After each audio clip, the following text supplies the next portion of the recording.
So the time has come, more or less. And today we are starting a new chapter. You may have got the materials for checking. By the way, at present, our friend Chetso Anila, she's revising my translation, and it will be available soon. She may finish within few weeks, and then we just add the commentaries, and slowly we prepare the book for publishing. So now we start a new chapter on the arupa objects meditation. Usually, when you read the agamas, before explaining vipassana, Buddha always explains shamatha meditation. Usually either to the fourth dhyana, and very much also quite frequently up to all the arupas. So depends on scripture. You can find maybe more than half of the scriptures dealing with shamatha. They deal also with arupas, having dealt with the basic dhyanas. And what is the reason? The reason is that actually by studying the dhyanas, rupa dhyanas, that means the absorption of mind in subtle forms, always one has to remind oneself that due to subtle object, the sensations become subtle. Sensations and perceptions become subtle. When sensations and perceptions become subtle, the mind becomes subtle.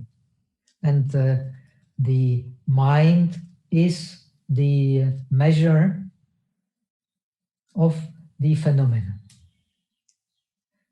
Actually, according to Buddhism, you can read even the first verse of Dhammapada, maybe some consider the most important verse, most often quoted. It insists that actually all dharmas are contained in the mind, manomaya. So how we experience the object, according, say, to Theravada Abhidhamma, depends on two things. The first is called usada. Usada means which of the four elements is predominant in the object. That means here, of course, the material object, because only the material object is composed of the four elements. So, and then on what is called abhujita. This is a very important word for Buddhism and yoga also.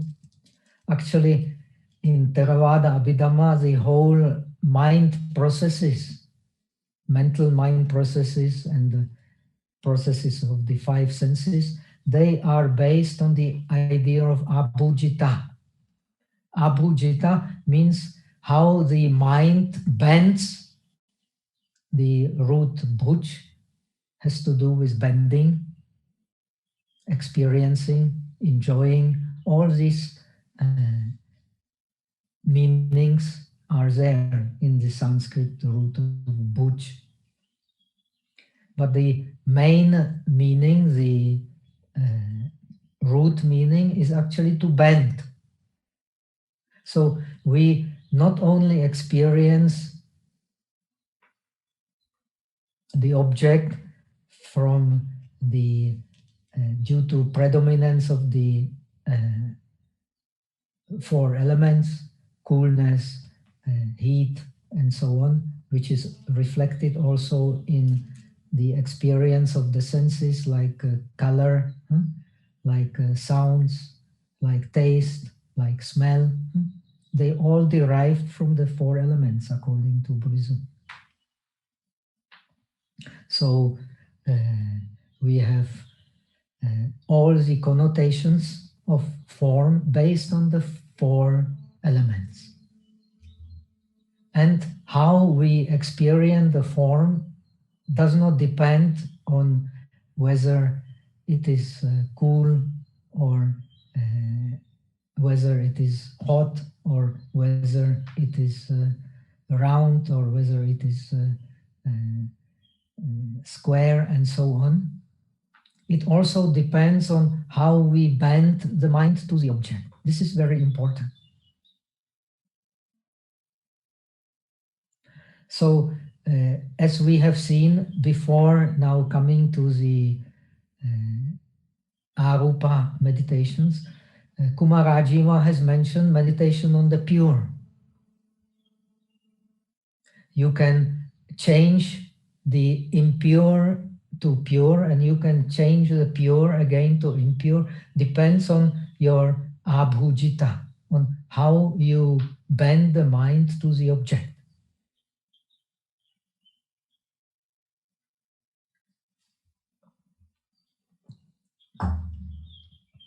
Now, according to Buddhism, especially emphasized in Yogacara, Bhumi Shastra, and so on, we have mastering Buddhism is mastering, first of all, two meditations, the shamatha meditation and the vipassana meditation. The shamatha meditation usually in the tradition of the disciples, I emphasize in tradition of the disciples, not in the Mahayana Abhidharma. The shamatha meditation is based on the ideas that we have here, because Kumarajiva's disciples to whom he's teaching this treatise are the disciples aspiring to become arahats. So he teaches according to the background they have, still introducing, as we have seen, and we will see especially in connection with Arupa, introducing some ideas of pragya paramita, of transcendental wisdom, which is the root of all Mahayanistic ideas. It is the mother of the bodhisattvas. So the worldly meditation, shamatha, is in the treatise of the Shravakas, in Southern Buddhism, Northern Buddhism, same, is described as a meditation of experiencing always more and more subtle object. And by experiencing subtle object, you also, of course, experience more subtle sensation and more subtle mind, because the mind is dominated by sensations. This is a very important teaching of Buddhism.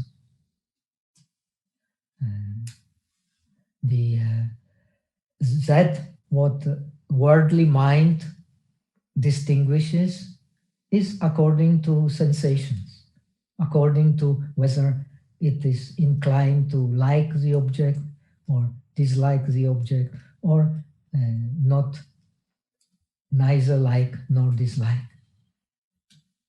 So this is the dominating factor in the mind distinction.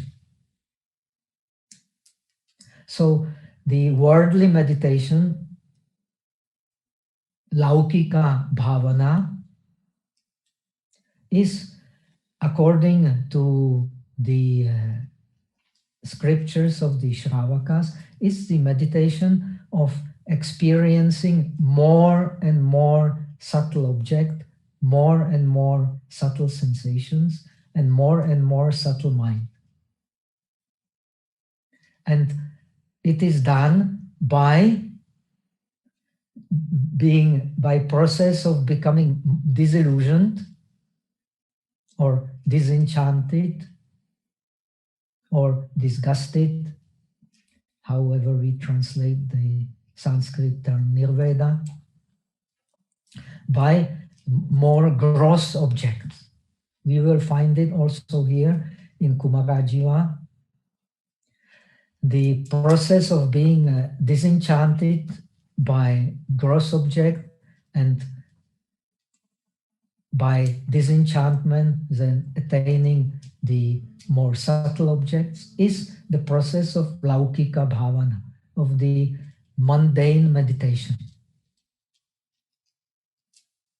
And the mundane meditation is the base for the super mundane meditation. Super mundane meditation is the meditation on the Four Noble Truths. Therefore, in our treatise, after explaining the dhyanas, after explaining the arupa dhyanas, Kumarajiva explains the Four Noble Truths. We will come to them. He explains them also in terms of the Shravaka understanding, not quite in terms of the understanding you find in the Pragya Paramita Sutra, which he translated. And the Shravaka object of liberation is the penetration of the Four Noble Truths.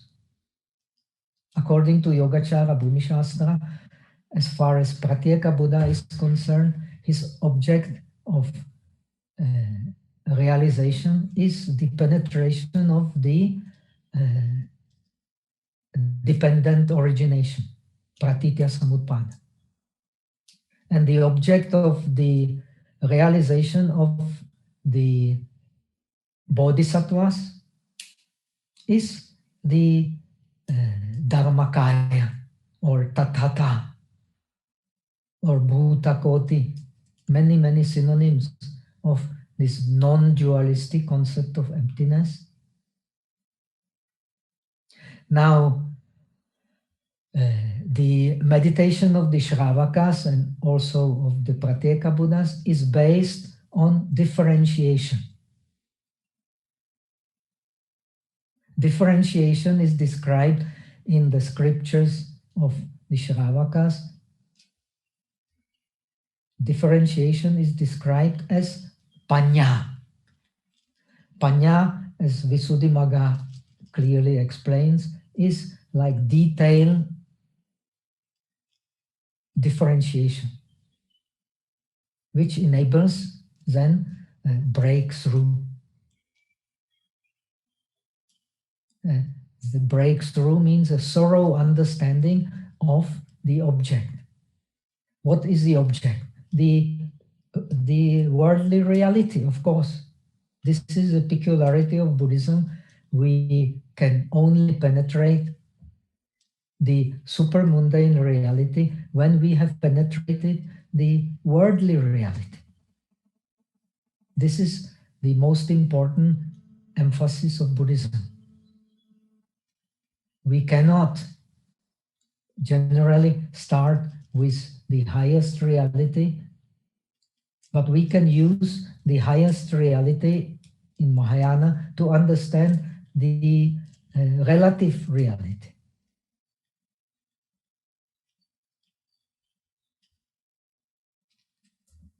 So, understanding the relative reality in terms of the classical meditation pattern is understanding the reality in terms of, we will come to it here in our treatise also,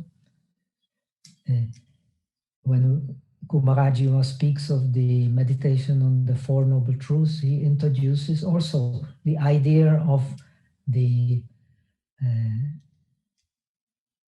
Vishesha Lakhana and Saman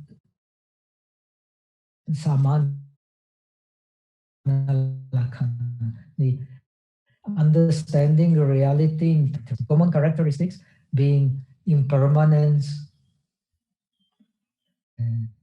the non-complete state of being in impermanence, which we call dukkha. That means impossible of attaining fullness in the state of impermanence, or attaining the going beyond suffering in the impermanent reality. And the selflessness of that which is impermanent and which is the source of sorrow in the world. Now, in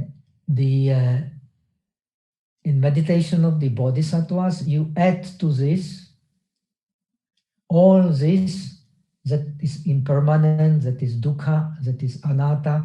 All this is also characterized by being the suchness, tathata.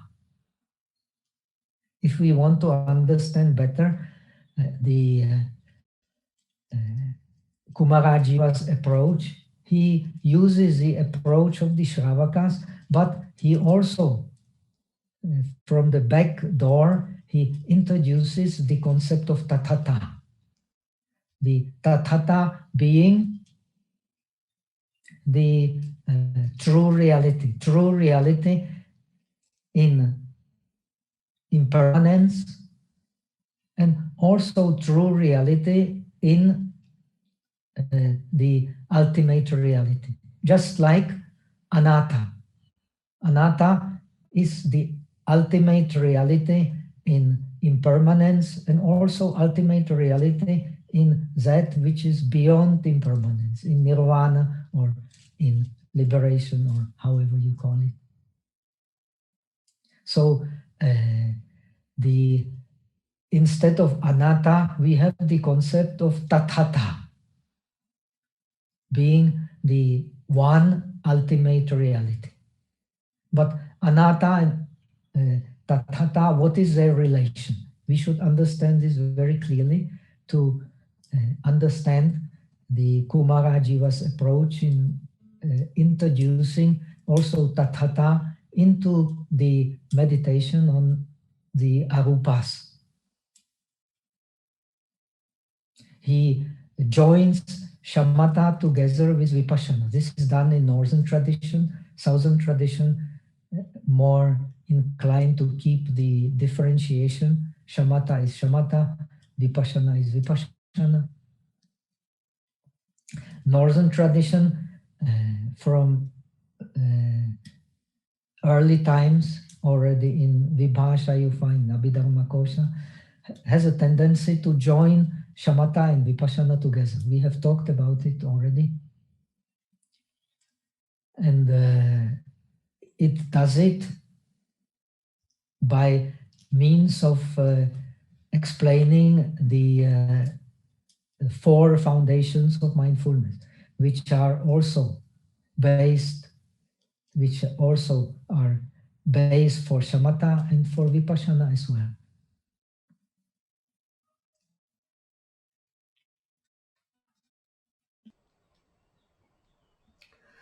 So the arupas, so the peculiarity of the Mahayana meditation is to change anatta into tathata. Why? Because anatta refers in the scriptures of the Shravakas to the non-self of the Pudgala, of the person.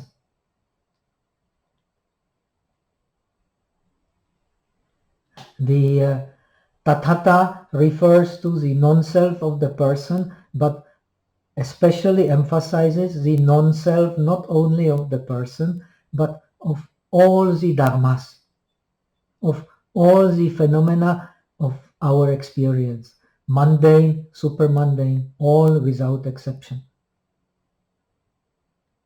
So, no doubt, the disciple also realizes the selflessness of the dharmas.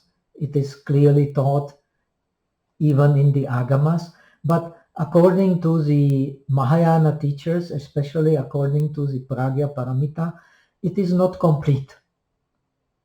In order to be complete, one has to emphasize the Dharma Anatta, Dhamma Anatta, which also includes the Pudgala Anatta.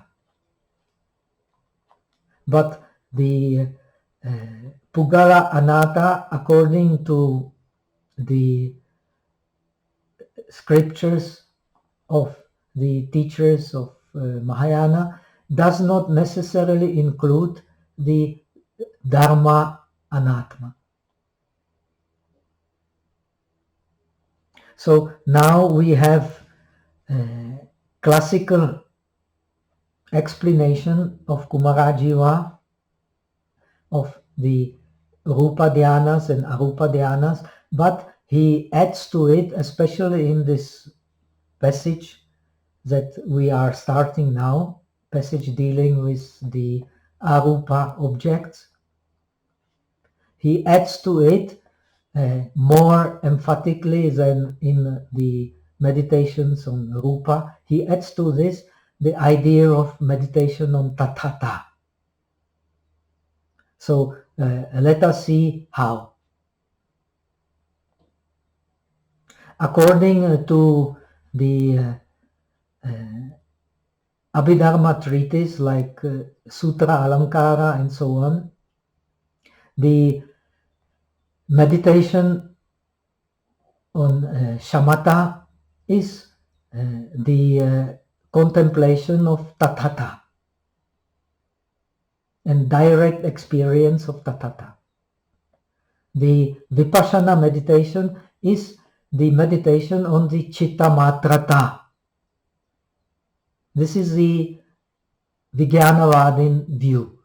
And we will see that Kumarajiva possibly was quite familiar with the treatise of Asanga and Vasubandhu. He tends to combine the Madhyamika view, which does not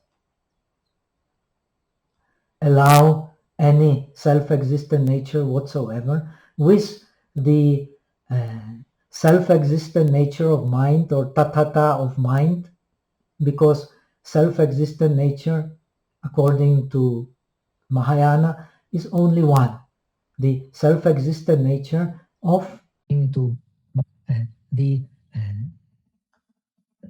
non-self-existence. This is maybe a paradox, but this paradox is very important for understanding the Mahayana meditation, especially the Chinese tradition, Zen tradition, where we always work with this concept of uniting the Yogacara and Madhyamika view.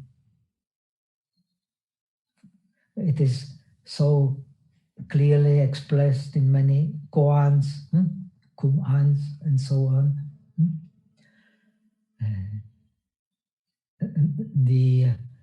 Ultimately, there is nothing to hold to, but the mind is the base for this understanding. Without the mind, without understanding the mind, one can never understand the tathata. So that is why the mind has to become the basis. On this basis, we understand tathata. According to the original idea of shunyata you will find in the Shravaka scriptures. Shunyata means zero, and it means the emptiness of something. So the mind has to be emptied in order to understand emptiness. And in order to empty the mind, we have to accept its self-existent existence as emptiness, as tathata. So for example, take Kung An,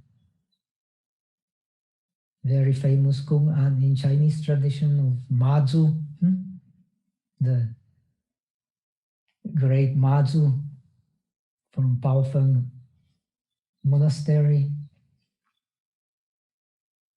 He always taught that mind is the Buddha.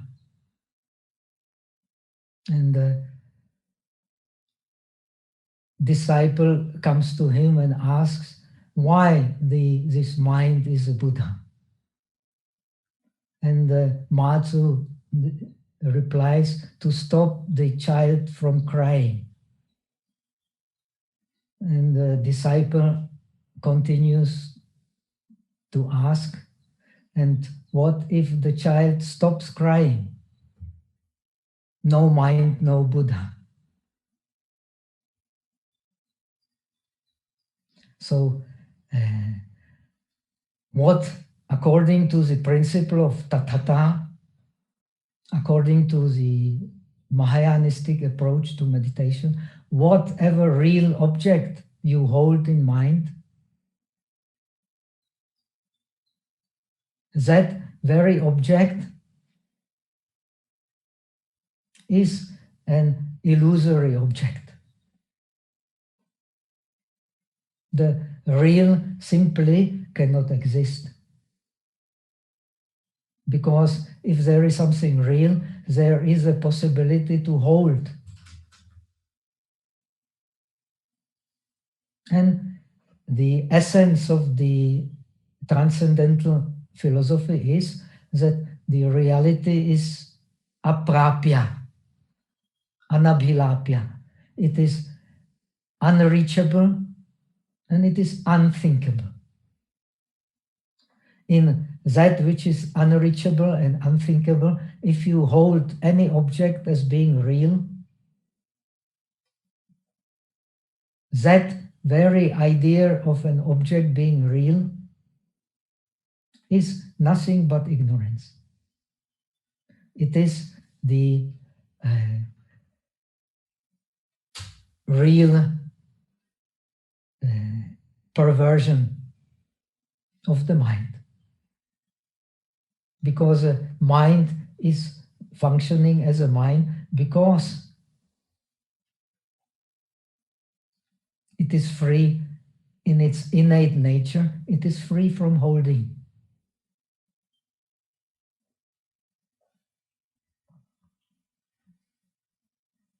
So we will come to it also here in our explanation of the Arupa meditation. The Arupa meditation in Kumarajiva's treatise actually leads us to the idea that there is nothing to hold. When we understand this idea that there is nothing to hold, which is basically the idea of essence of the Transcendental Wisdom Sutras, then you can penetrate the Four Noble Truths.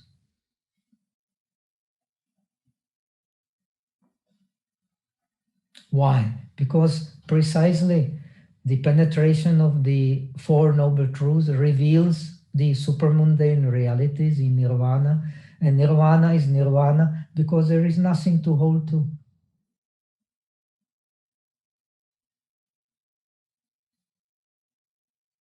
So let us go now to the text.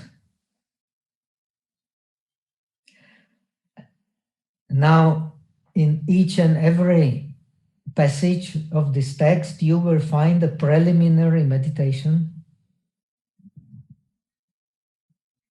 in order to experience, as I have explained, a more subtle object. You have to get disenchanted, disillusioned from the more gross object. So, however wonderful the fourth dhyana is, we have explained why it is so wonderful, because it is close. It is sadrisha nirvana, it is like nirvana, because it does not give any opening for clinging. That we have explained. So it is not nirvana, but it does not give any opening to clinging, because its mindfulness has been purified, its awareness have been purified, and it has neither pleasant nor unpleasant sensation. So it is in the Yogacara Bhumi Shastra tradition, which is closely related to the Kashmiri yoga, as we have mentioned, and to Kumarajiva. In the Yogacara Bhumi Shastra, this is explained as you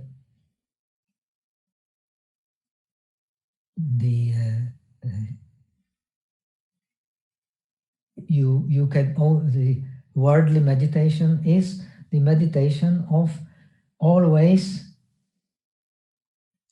getting more and more disenchanted with a grosser object and thereby getting into the more subtle object. Now, you have, in the fourth dhyana, we have purified the sensation. There is no place for attachment, because the sensation is neither pleasant nor unpleasant. But there is still a place for a more subtle object. And the more subtle object will only appear when you meditate on the inconvenience of distinguishing a rupa, distinguishing a form.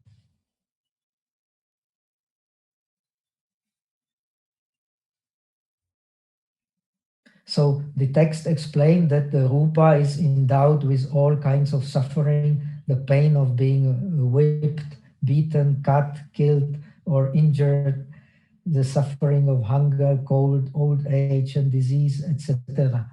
All kinds of suffering, we will come to it again in the Four Noble Truths and in each and every arupa meditation. All these sufferings are based in body.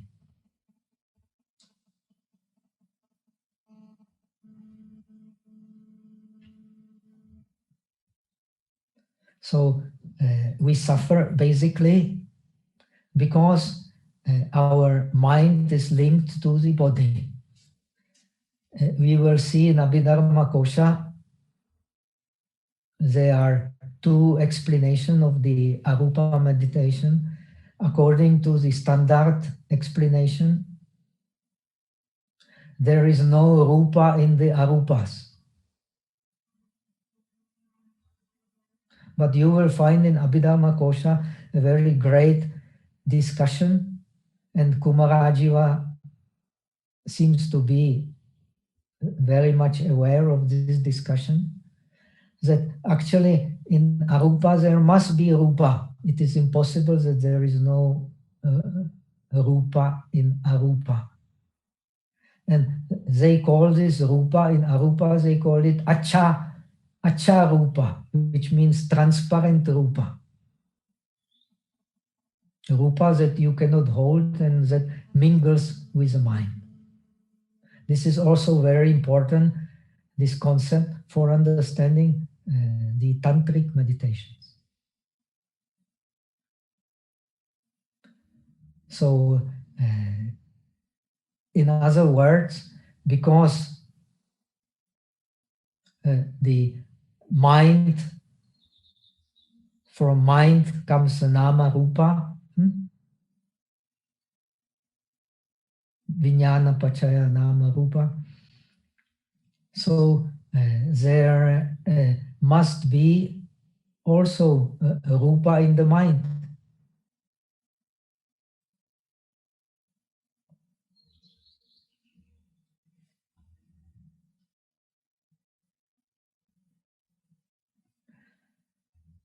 Besides, it is clearly explained, as long as there is a consciousness in the rupa, there is warmth and there is all the material qualities.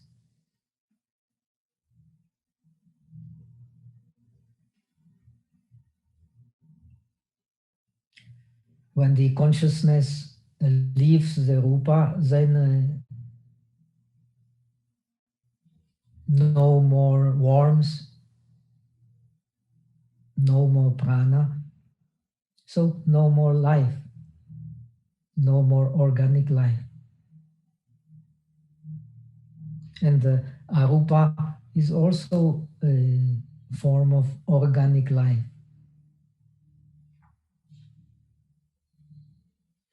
But very subtle.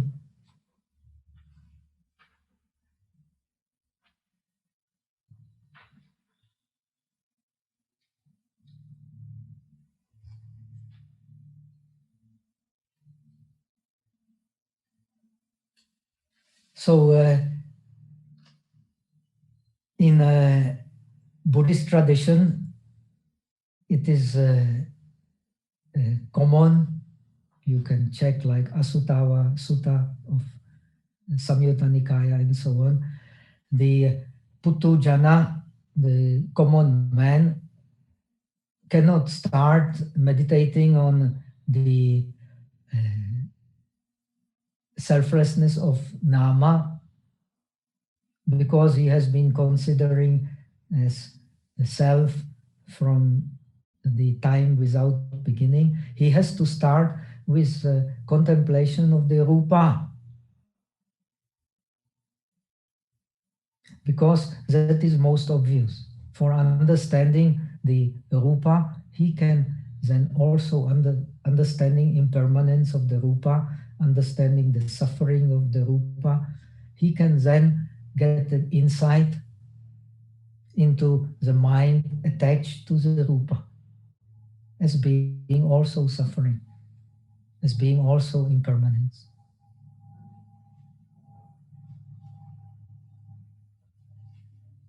So the impermanence of rupa, suffering of rupa is very clear. But the impermanence and suffering of nama for a common man is not clear. So he identifies the self with nama, not with rupa.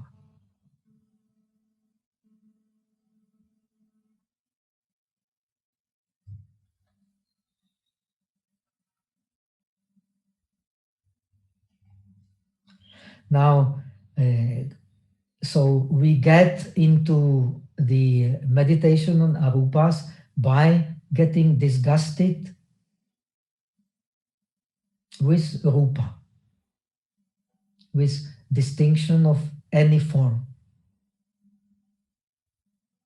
Now we come back to the meditation on the pure. Meditation on the pure is connected in the Buddhist tradition also with the kasina meditation. And the kasina meditation is traditionally the entrance into the arupas. When you study the like Visuddhimagga and so on, how do you get into the sphere of infinite space? By meditating on the Visuddhimagga gives the example of the Patavi Kasina, of the earth Kasina. You meditate on the earth Kasina, you extend, but you can also do it on other Kasinas, on the color Kasinas. You extend the nimitta, the mental image of the earth Kasina, and then you disgust with rupa. When you extend it, there will be holes in the mental image of the kasina. Then, since you have been disgusted with the forms, the mind will sink into the hole, one of the holes in the kasina mental image, and this is how you enter the sphere beyond form, the formless infinite space. We don't have here this explanation, but when you read the end of this passage, we have another explanation how to enter infinite space from a finite space. Among the 10 kasinas, you have also the finite space kasina, like you meditate on the hole in the tree or on the hole anywhere. And then you extend according to the same pattern, you extend the mental image of this space, limited space, and it becomes non-limited space. It is also possible. But the Visuddhimagga does not discuss this technique.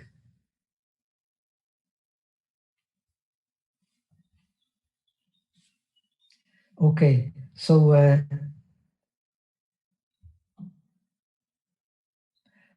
the text goes so far as to say that all defilements are caused and conditioned by rupa, by corporeality, and also can bind the meditator to it.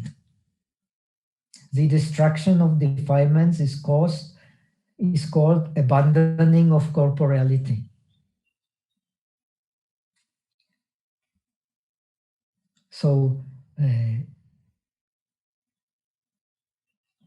you have many passages in the Agamas where the Buddha encourages the meditators to shatter away this samudhapeti, maybe how to translate, to shake away the rupa. When you know the rupa, it is said, you will shake it away.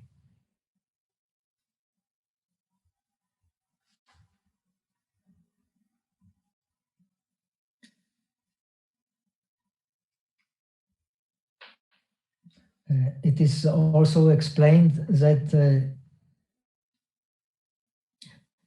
in the Agamas, your rupam abhinandati, so dukkham abhinandati. One who rejoices in the rupa rejoices in suffering. And then Buddha asks why. Abhinyatam tasa, because you have not known the rupa as it is. Therefore, you are, abhinandana is another word for attachment. So you are attached to the rupa because you have not penetrated the nature of the rupa. So what is interesting here in our text, the meditation on the infinite space is like in the Vimshika of Vasubandhu, or in the Alambana Pariksha of Dignaga is also the epistemological analysis of impossibility of rupa to exist. This you will never find in the Theravada treatise. So, however you analyze rupa, be it like the Sautrantikas, that it is compounded, like the Kalapas, or be it like the Vaibhasikas, that it is a unique, like monad. In no way, however you conceive of rupa, in no way you can conceive it as something really existing.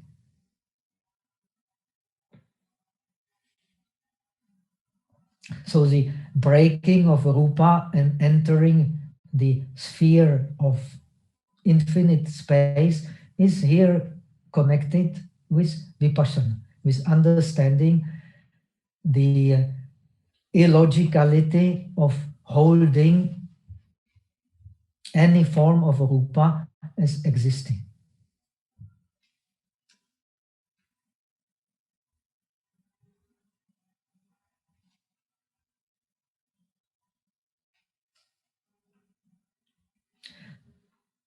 This idea comes very often in the Mahayana sutras, like Lankavatara Sutra clearly teaches that since the atoms of the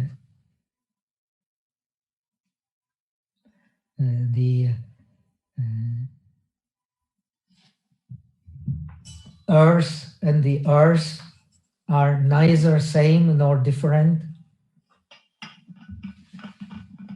from the earth,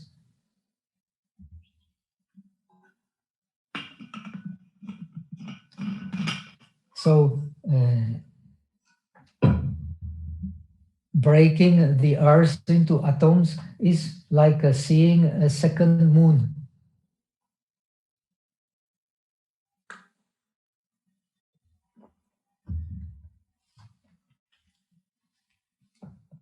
Because the atoms are illusionary objects. And this is precisely what our text tries to explain.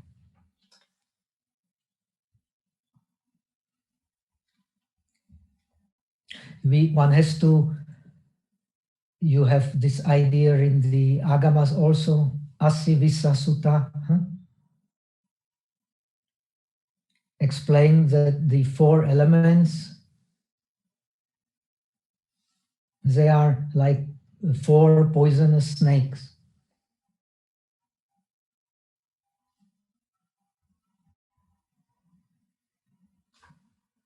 The five aggregates, when you understand it, because the other aggregates are based in rupa, he says that five aggregates, they are like vadaka, like murderers. When you understand it, you come to the empty village. Empty village is compared to the inner ayatanas. And then the outer ayatanas, the outer spheres of perception, they are compared to the six robbers. So there is no place, however hard you try to find a place to settle in, there is no place to settle in. Knowing that there is no place to settle in, your mind is open to the realization.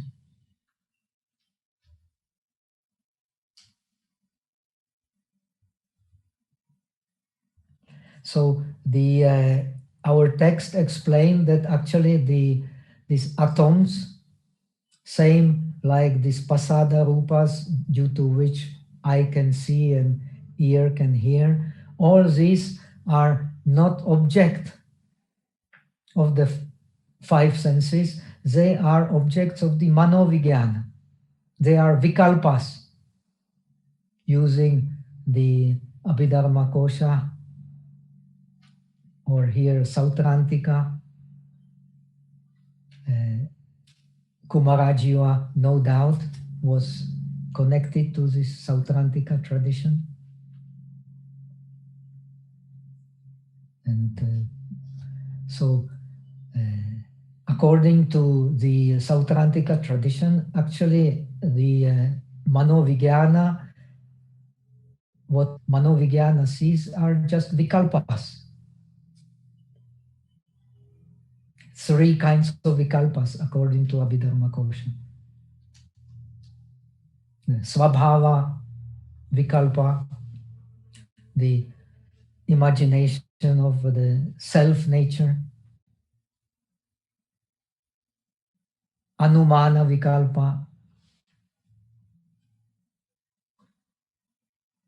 like imagination of the real being and so on.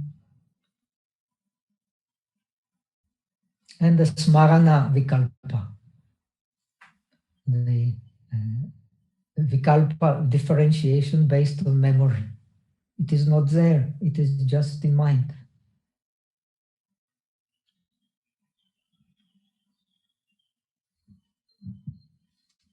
So such objects like the eye or the atoms, they are not objects of the pratyaksha, of direct seeing. They are the objects of anuman. They are deduced from reality precisely by the images of the mind.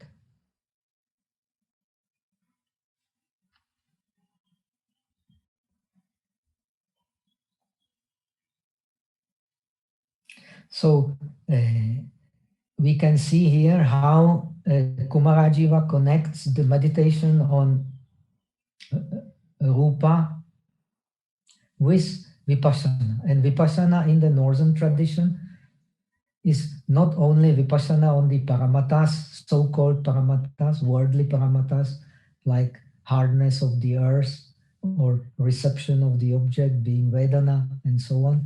They are the paramatas according to Abhidharmakosa because they exist. You cannot break them by fist or by striking at them. You cannot break them by logic. Whenever we experience something, an object, it will have the quality of hardness, it will have the quality of flowing, it will have the quality of temperature. These things, no matter what the object, material object will be, these qualities will be always there. But the objects bearing these qualities, like houses, like humans and so on, they can be broken and will not be there anymore. But these qualities, they are real.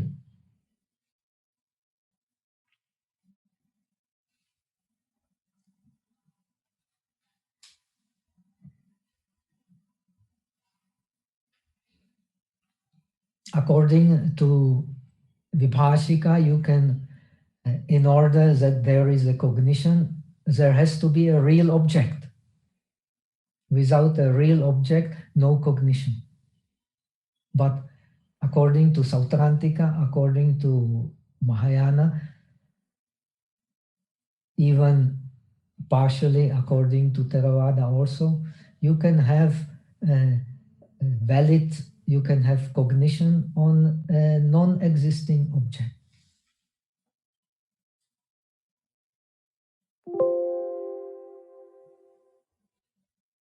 And this is precisely these atoms, this is precisely the sensitivity of the eye, of ear, and so on. These are the vikalpas based on the differentiations of the mind.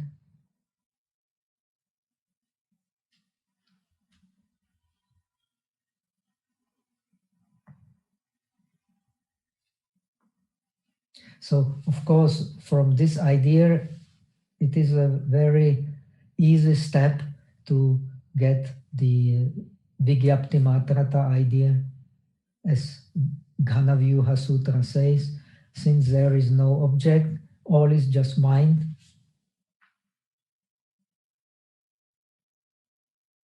Since all objects do not exist, the mind exists. And we will come to the same conclusion here. When you remove the existence of the object, then you are left with mere mind.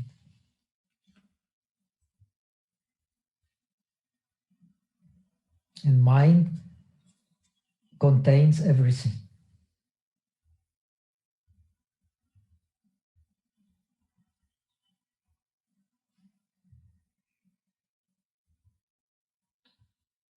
So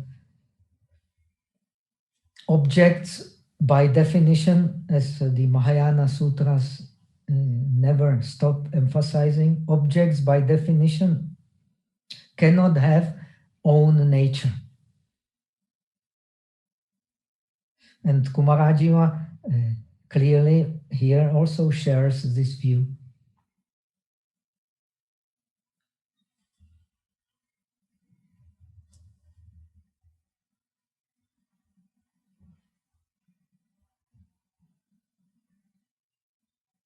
So actually, according to Kumarajiva, in a way we can deduce, he says, since the other aggregates, that means non-material aggregates, sensation and so on, follow the aggregate of rupa, of corporeality, therefore only abandoning of corporeality is mentioned. By abandoning the corporeality, you abandon the dukkha.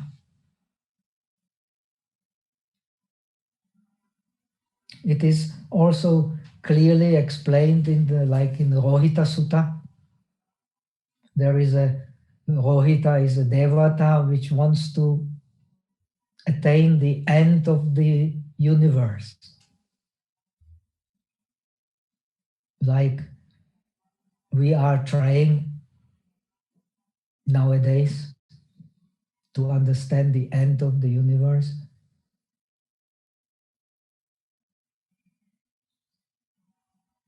But Buddha explains to him that nagamanena, not by going, not by flying. He has great supernatural powers, he can fly. Not by flying, one can reach the end of the world. Not by going, one can reach the end of the world. But he says also, apatva loka antam ababho dukkha khayaya. Unless one has reached the end of the world, it is unthinkable to reach the end of suffering. So what does it imply here? That the meditation on the non-existence of rupa actually implies logically the vipassana. Vipassana does not need to be, as Theravada emphasizes so much, on the paramatas, but it can be epistemological investigation which leads to samadhi.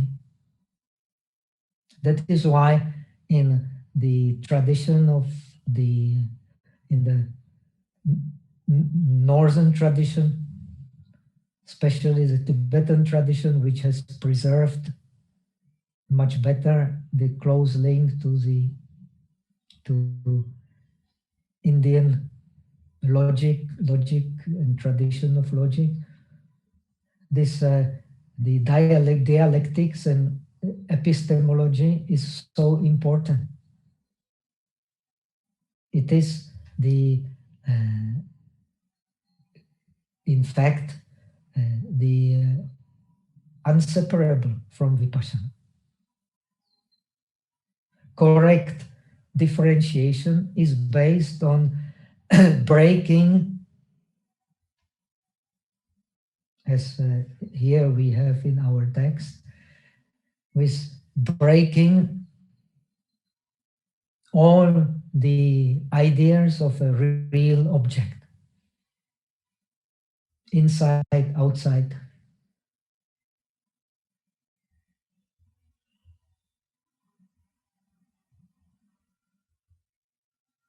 We will see it when we come to the meditation on nothingness.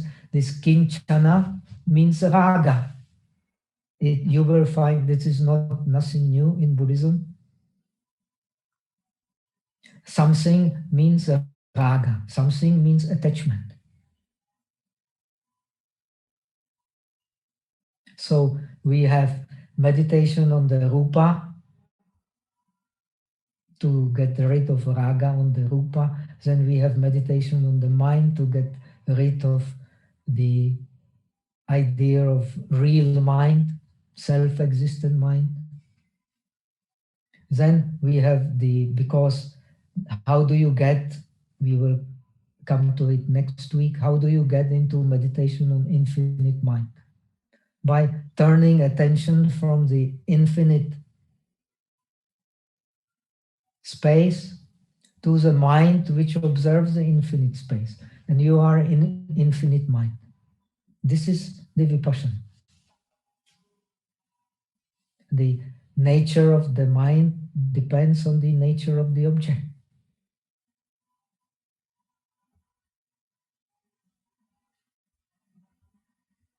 Then, by denying the real existence of both subject and the object, you come to nothingness.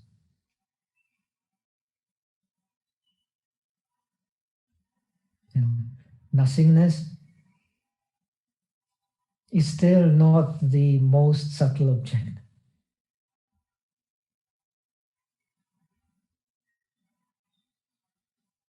Because it is still an object which can be perceived. So by contemplating the mind which observes nothingness, you come to the most subtle object possible in the mind, which is object of neither perception nor non-perception. So you are at the end of the world. And as our text explains, when you get to the end of the world, then the Mara, the Yamaraja, he becomes very worried because you are close to getting beyond his reach. So that's why after explaining the meditation on neither perception nor non-perception, we get the contemplation of the Four Noble Truths. So we will finish next week the arupa of the infinite space, and we will go to the infinite mind. And slowly, we will get to the Four Noble Truths, which are connected here with the realization that there is nothing to hold in the world. So first, nothing to hold outside, then nothing to hold inside.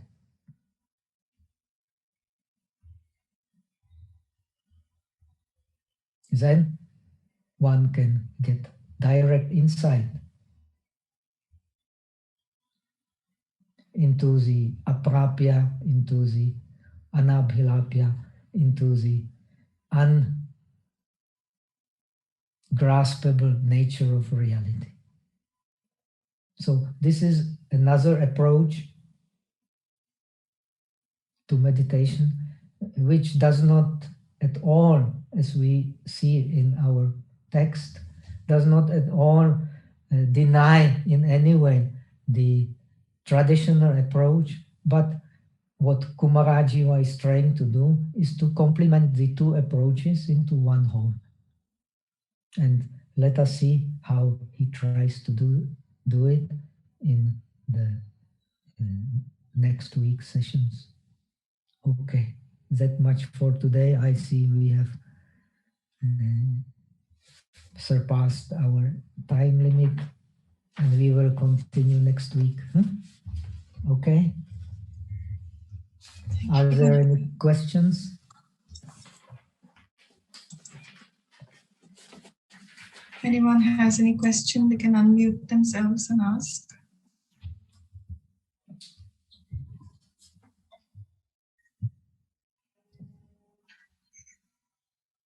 Okay, so let us transfer merit as usual, and looking forward to see you all next week.